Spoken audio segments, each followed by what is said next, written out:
Barangay.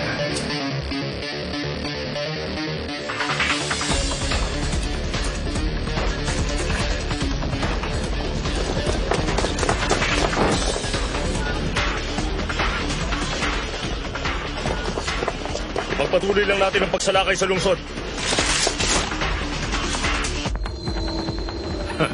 Mga chrono numbers kami. Kaya huwag niyo kami malindan. Sa bagay, wala naman akong pakialam.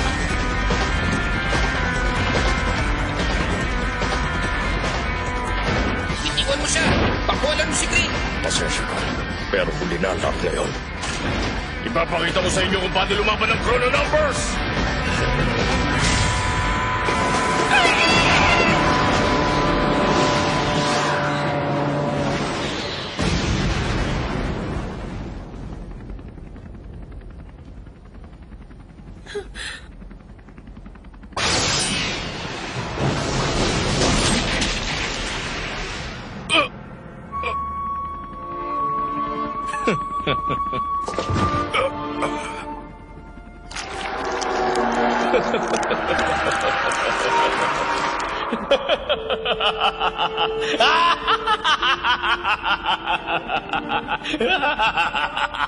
Hindi!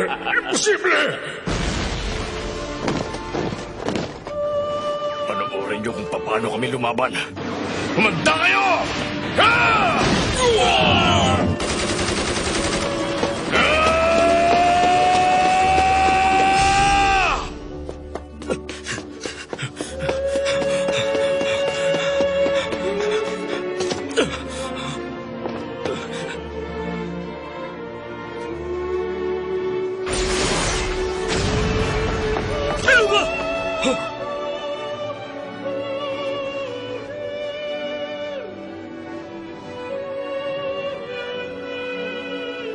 Beluga!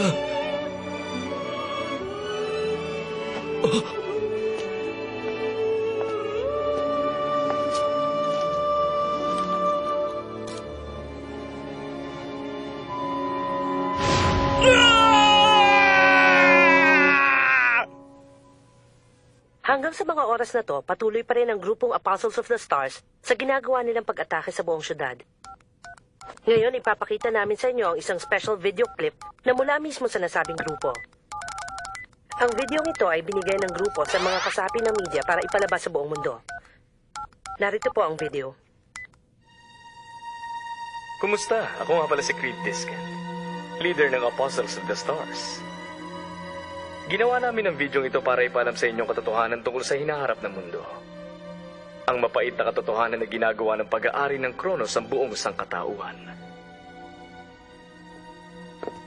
Ang Kronos? Ha? Meron kayang basihan yung pinagsasasabi niya? Ano ka ba? Hindi mo dapat pinapansin ng mga ganyan. Lahat ng mga gusto makalaya mula sa pang-aalipin ng Diablo, sumama kayong lahat sa akin. Narito ang Apostles of the Stars para palayain kayo mula sa Kronos.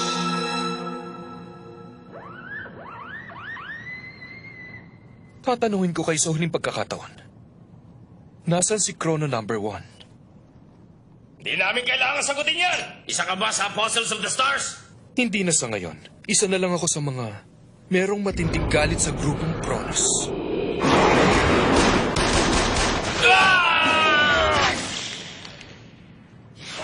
Mananatili lang ang kapayapaan sa mundo kung ang Kronos lang ang mamumuno dito. Pero nitong nakaraang buwan lang, umabot na sa 10 bayan na tumalikod sa pamumuno natin. At sa palagay ko, nananapig na rin ang araw kung saan madidiskubre ng publiko ang tungkol sa atin. Nangyayari ngayon ng lahat ng ito dahil pinabayaan natin ang Creed Discan na yung nagawin ng mga kalokohang pumasok sa isip niya. Kasama na rin doon ang pagkawala sa atin ni number 13. Isa-isa nang nawawala ang mga miyembro natin. Hindi na pwedeng magpatuloy ito. Kawawa naman si Zephyria. Balita ko na pagdiskitahan siya ng mga elders dahil sa kaguluhan nangyayari. Nakakainis!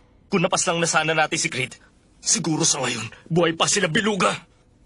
Kung talaga nanghihinayan ka sa pagkawala ni Beluga at Nicer, maghintay ka ng tamang pagkakataon para ipaghigantihan nangyari sa kanilang dalawa. Huwag kang mag-alala, alam ko yan. Hindi nila mabubuwag ang grupo. Hanggat hindi nila kami nauubos lahat. Kailangan mo rin magpahinga kahit nasa kalagitnaan ka ng digmaan. Kailangan natin gumawa ng panibagong plano. Ikaw naman, gamitin mo ang panahon na to para maghilo ang sugat mo. Pero wala na tayong panahon. Pero Master Mason, Makinig ka sa akin sa Feria Arts. Opo, nakikinig ako. Sabihin mo sa akin, maaasahan ka ba namin sa patuloy na pagpapatatag sa layunin ng Kronos? Opo, kasalukuyan kami naghahanap ng papalit sa mga kasama naming nawala, gaya ni number 5, 10 at 11. Mag-uulat kami sa lalong madaling panahon. Tungkol naman sa ipapalit kay number 13. Kahit bago lang ang grupong Apostles of the Stars, malakas ang puwersa nila. Hindi sila dapat maliitin dahil posibleng makagawa sila ng bagay na hindi natin inaasahan. Kung sa bagay, meron kayong punto dyan. Kaya hindi tama na mag-aksaya tayo ng panahon. Tama ako, hindi ba? Kumilos na tayo hanggat magagawa pa natin. Belze, may pupuntahan ako. Pansamantala ko munang iiwan sa inyo ang pamamahala. Magtulong-tulong kayong tatlo habang wala ako.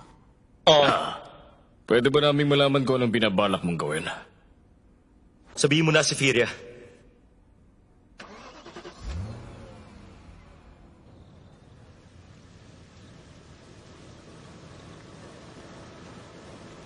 Hindi mo naman kailangan kumilos na nag-iisa. Meron lang akong gustong patunayan sa sarili ko. Mapapatunayan mo ba yun sa pamamagitan ng paggamit ng dahas? Bigyan mo lang ako ng 24 na oras. O sige, huwag kang mag-alala. Hindi makakalapit sa amin ang Apostles of the Stars habang wala ka.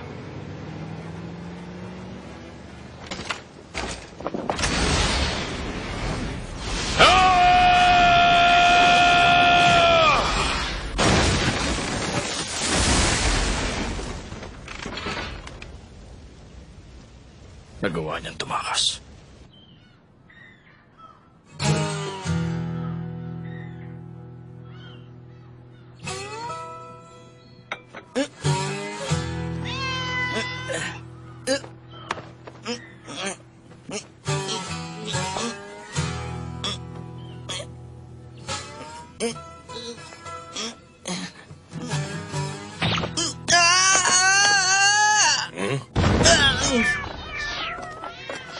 Ano ba, Eve? Bakit mo ginawa yun? Wala ka kasi magawang matino. Ulitin mo nga yung sinabi mo! Pwede ba huwag kang pikon? Tsaka huwag mong kalilimutan na kaya nga tayo nandito ngayon dahil sabi mo gusto mo magbakasyon. Kaya huwag mong bigyan ng stress ang sarili mo. Tama si Sven, Train. Kailangan mo na magpagaling agad nang sa ganon makapagtrabaho ka na uli. Nakakainis! Mas mahalaga pa ba sa inyo ang pera kaysa sa kasamaan nyo? Ikaw naman. Alam mo naman wala tayong magagawa kung wala tayong pera, di ba? O bakit?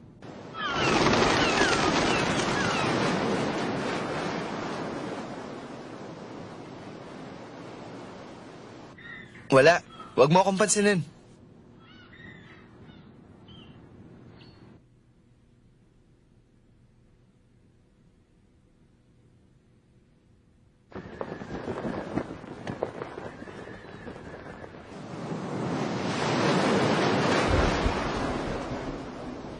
Narito ako ngayon para bawiin ang baril na binigay ko.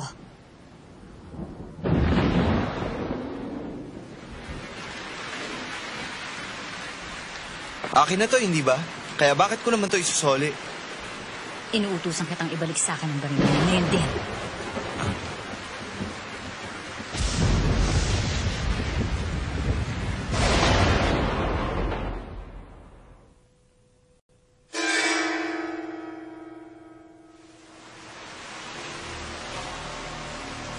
Kahit hindi na ako ngayon kasama sa grupo nyo, wala pa rin akong balak na labanan ka. Sabihin mo sa akin, Hartnett, ito ba ang kalayaan na hinahangad mo? Ang mawala sa mundo na nag-iisa at walang kalaban-laban? Hindi, ang gusto ko lang, maranasan ang buhay sa labas ng grupo. Yun naman pala eh. E di balik mo na sa akin yung baril mo. Pero kung sa bagay, alam ko namang ikaw din ang nagbigay sa akin ng baril na to.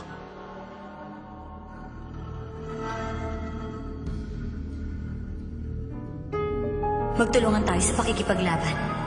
Para sa katatagan ng samahang Kronos at sa kapayapaan ng buong mundo.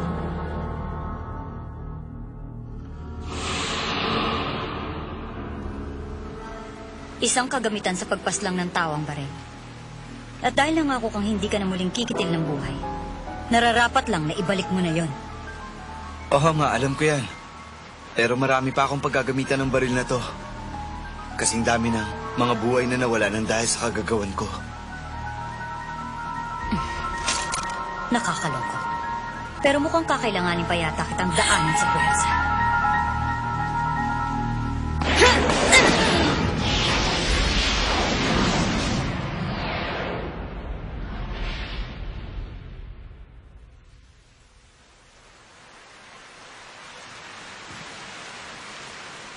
Natatandaan ko. Umuulan din nung gawin yun kagaya ngayon.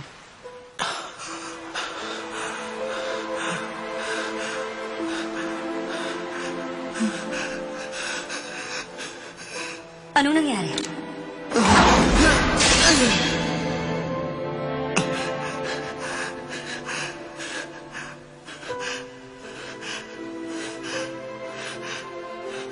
Ano, nagawa mo ba ang tungkulin mo, Hartnett?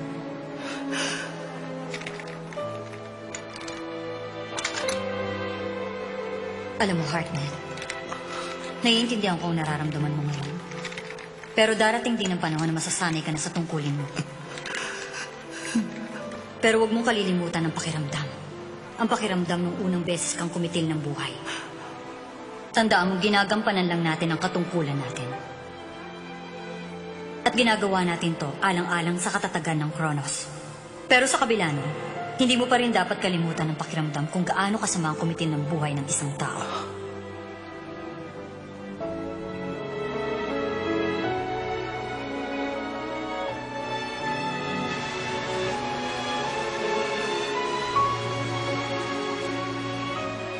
Alam mo, sa totoo lang, nalimutan ko na yung mga pinayo mo sa akin nung magkasama pa tayo sa grupo. Pero ngayon masasabi kong mas naiintindihan na kita kaysa nung araw na sinabi mo sa akin ang bagay na yun. Naniniwala akong dapat maintindihan ng isang number ang pagkakamaling dinudulot ng pagpaslang alang-alang sa kapayapaan.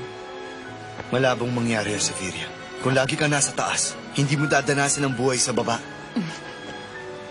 Yun nga bang dahilan kaya naisip mong umalis sa Kronos? Hindi naman sa ganun. Nagkataon lang na bumagay sa akin ang buhay sa labas ng grupo.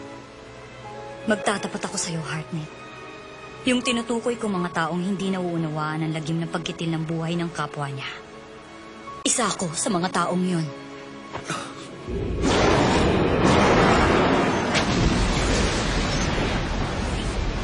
Sinubukan kong tapusin ka sa isang tira lang. Pero mahusay kang umiwas. Ano bang ginagawa mo? Pasensya na. Pero gusto kong malaman mong nasa mga kamay ko ngayon ang buhay mo. Kaya huwag ka nang lumaban pa. Kilala kita, ikaw si Charden. Dati kang miyembro ng Apostles of the Stars. Dating miyembro? Tagapamahala ka nga talaga ng chrono numbers. Kaya hindi na nakakagulat na kilala mo ang isang tulad ko. Huwag kang gagalaw sa kinatatayuan mo. Kung ganon, ito pala ang tinataglay mong kapangyarihan. Ikaw naman, Black.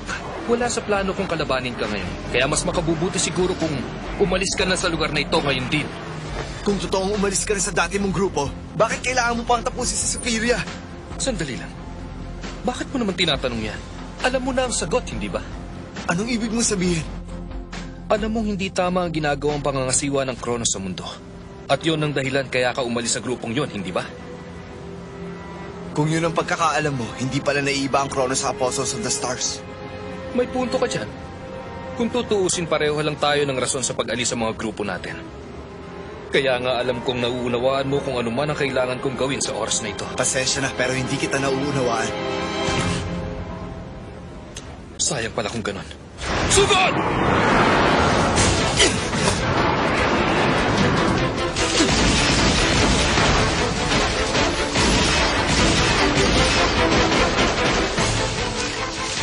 Ngayon na!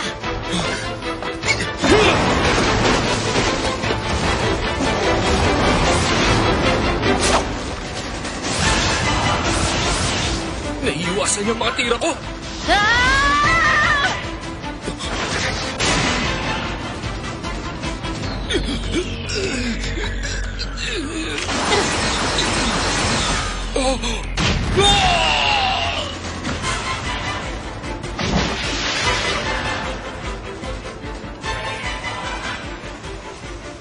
Mas mabuti pang tumigil ka na.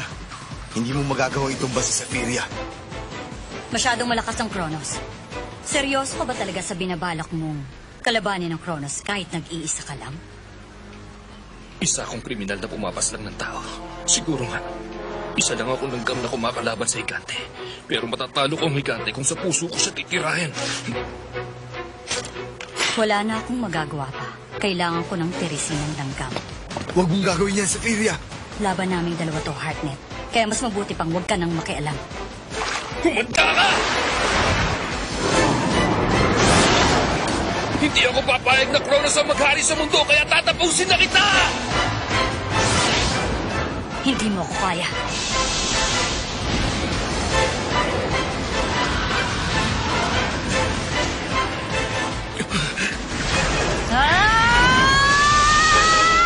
Tama na yan!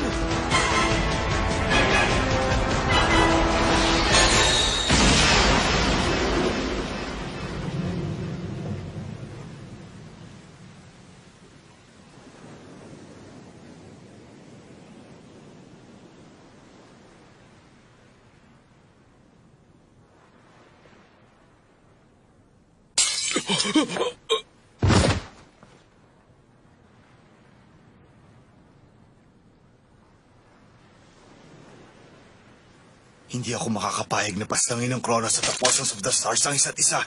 Lalo na sa harapan ko!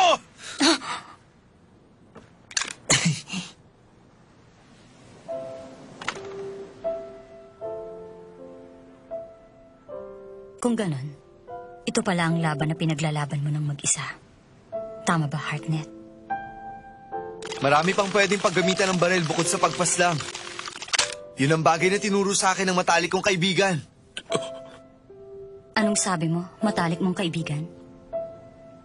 Siya ang nagturo sa akin kung paano mabuhay ng malaya. Ano to? Bala na gawa sa Ori Falcon. Iiwan ko yan sa'yo, Trin.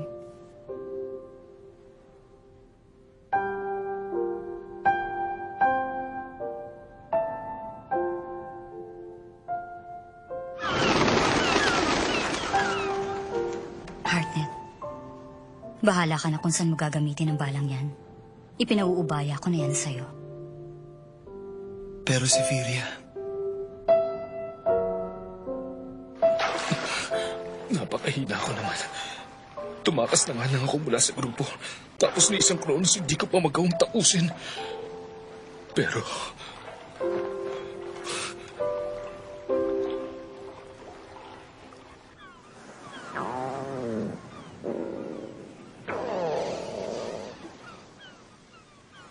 Nakakainis! Nasaan na ba yung nakatoka mag-produce ng almusal natin ngayon? Hindi ba tayo kakain ng almusal? Nagugutom na ako. Oo, ako rin. Ha? Kailan pa siya nakabalik?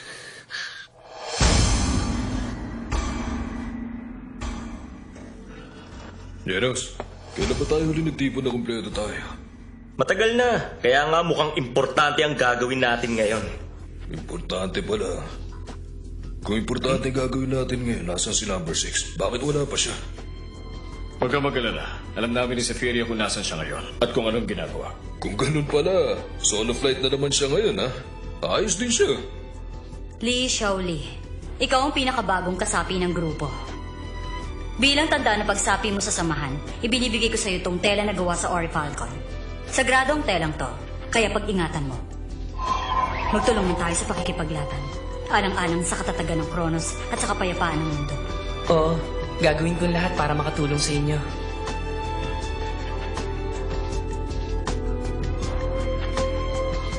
Sige, pinauubaya ko na sa iyo ang baril na yan, Train Hartnett.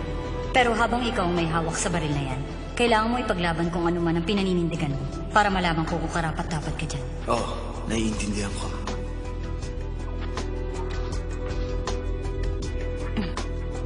Safiria, meron lang sana akong gustong iparinig sa'yo.